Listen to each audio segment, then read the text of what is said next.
Welcome to today's deep dive. I'm your host, and today we're exploring something that I think everyone can relate to. Yeah, absolutely everyone. Right. So, you know that feeling when you have to make a really stressful phone call, and before you even dial the number, your throat just gets super tight. Oh, yeah. Or when you're doing something precise, like typing or fixing something small, and your hands just randomly lock up. Exactly. We always just accept that as, an involuntary instinct. Mhm. But our mission for this deep dive is to figure out why your body suddenly locks up in those high-stakes situations, whether you're playing a sport, an instrument, or just speaking in public. And we're going to explore a pretty radical idea from our source material on how to actually rewire that response. Okay, let's unpack this. Because we usually think of tension as just an annoying physical reaction to stress, right? Like it's just something that happens to us. Right, but the sources propose a much broader structure.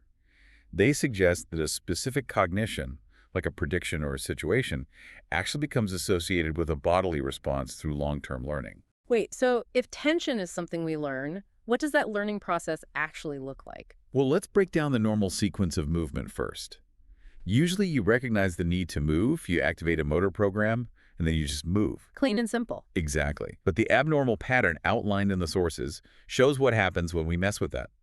If excessive force or intense attentional monitoring or pressure repeatedly accompany a movement, tension attaches to the movement itself. Oh, wow. So the actual sequence changes. Yeah, the new sequence becomes recognize movement, become tense, and then perform movement. So to give a specific example from the text, it's like a piano player thinking, move this finger, and instantly getting excessive hand tension before they even play the note. Yes, or like an athlete thinking, throw the ball in this situation, and feeling this massive, excessive contraction in their shoulder. I feel like a good analogy for this is the autofill on a smartphone. Oh, I like that. Yeah, like you type the first letter of a situation, say, speak in front of people, and your nervous system just automatically fills in the rest of the sentence with throat and body become tense. That is a perfect way to look at it. Yeah. And what's fascinating here is why simply telling someone, don't tense up, completely fails. Right, because the autofill already happened. Exactly. Because the response is sufficiently learned, the nervous system begins preparing the body before conscious awareness even forms. So it's completely out of your hands by that point. Yeah, subjectively, the person feels like, as soon as I tried to do it, my body locked up. It's not a conscious choice. It's an automatic trigger. But see, that automatic response often feels like it comes completely out of nowhere. I mean, you hear people say, I was fine yesterday and suddenly I couldn't do it today. Right, I hear that all the time. So how do we go from normal movement to sudden dysfunction overnight? Well, we don't. The sources explain that neuroplastic changes accumulate gradually. A person might spend years, literally years, repeating a movement with excessive force, or practicing while they're super fatigued. Right, exactly. Practicing while fatigued or performing under pressure. The underlying learning didn't happen suddenly at all. Oh, I see. Yeah, a threshold was simply crossed. So what does this all mean for how people train? Because the trap most people fall into is thinking, well, I can't do it properly, so I just need to practice even more. And the sources point out how dangerous that is. If you practice while the abnormal tension pattern is active, you are just reinforcing a dysfunctional pattern. You're just getting better at being tense. Precisely. The crucial question is what state is being practiced, not just how many repetitions you're doing. That makes so much sense. Which naturally brings us to the yips. That total disruption of highly automated, skilled movements. Ah, yes, the yips. It's a devastating failure loop. Right, like when a golfer suddenly forgets how to putt. Yeah, and it happens because after a failure, a person shifts their attention to something that used to be automatic. They think, I need to make sure my wrist is perfectly straight. And that totally wrecks the natural flow. It creates a vicious loop.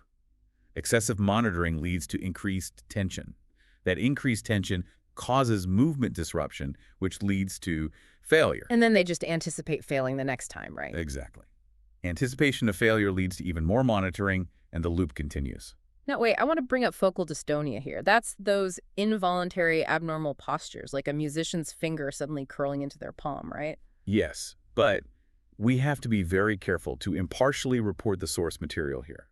Focal dystonia is a complex neurological disorder involving sensoromotor integration. So we definitely shouldn't reduce it to just, oh, they learn to become tense. Correct. It is a clinical issue.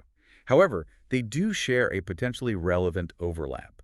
In both cases, a movement representation in the brain becomes associated with abnormal motor patterns. Okay, that makes sense.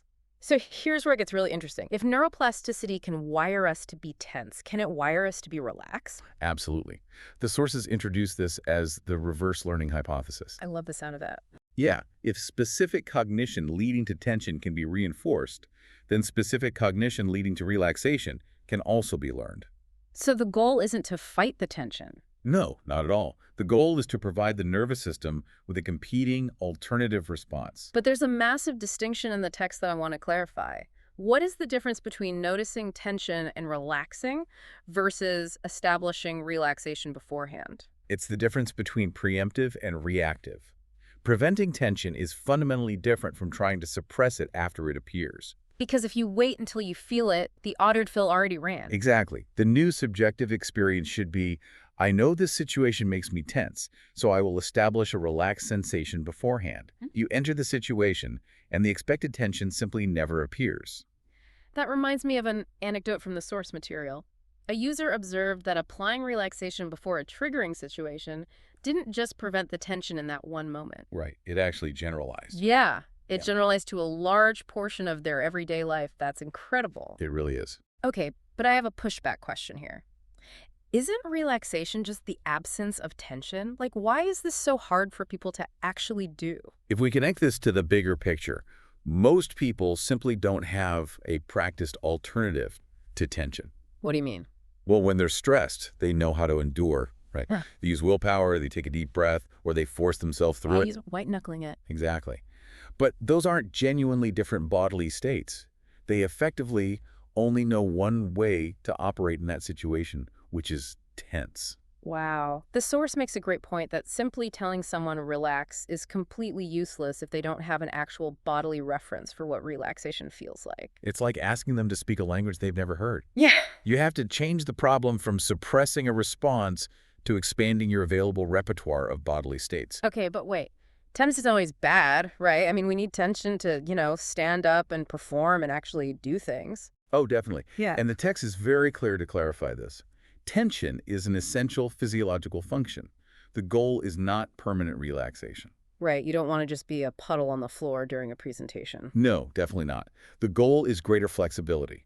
It's about choosing the appropriate bodily state for the situation and not automatically recruiting unnecessary tension. That makes total sense. But does undoing this take just as long as learning it? If I have 1,000 bad repetitions, do I need 1,000 perfectly relaxed repetitions to fix it? This raises an important question, and thankfully, no. The myth of the one-to-one ratio isn't true. Neuroplasticity isn't just a simple counter. Oh, thank goodness. Yeah, it depends on attention, fatigue, emotion, and successful experiences. Simply living more often in a non-tense state might alter the balance of learned responses. So it essentially proves to your nervous system that, hey, this situation does not require tension. Exactly. Awesome. So to summarize the ultimate takeaway for you listening today, neuroplasticity itself is not the enemy here. Right, it's completely neutral. Yeah, it simply strengthens whatever body cognition pattern is repeatedly experienced. The core model isn't stop being tense, but rather learn to use the opposite state. Which leaves us with a final thought to mull over, building on what we've talked about today. Let's hear it. If our bodies are constantly recording our states, taking notes on how we react to every single email, conversation, and high-pressure moment. Oh man, every email. Yeah, what software are you silently programming into your nervous system right now, simply by how you are sitting and breathing as you listen to this? Oof. That is definitely something to think about. Thank you so much for joining us on this deep dive into the source material. Pay attention to the state you're practicing in your everyday life, and we'll see you next time.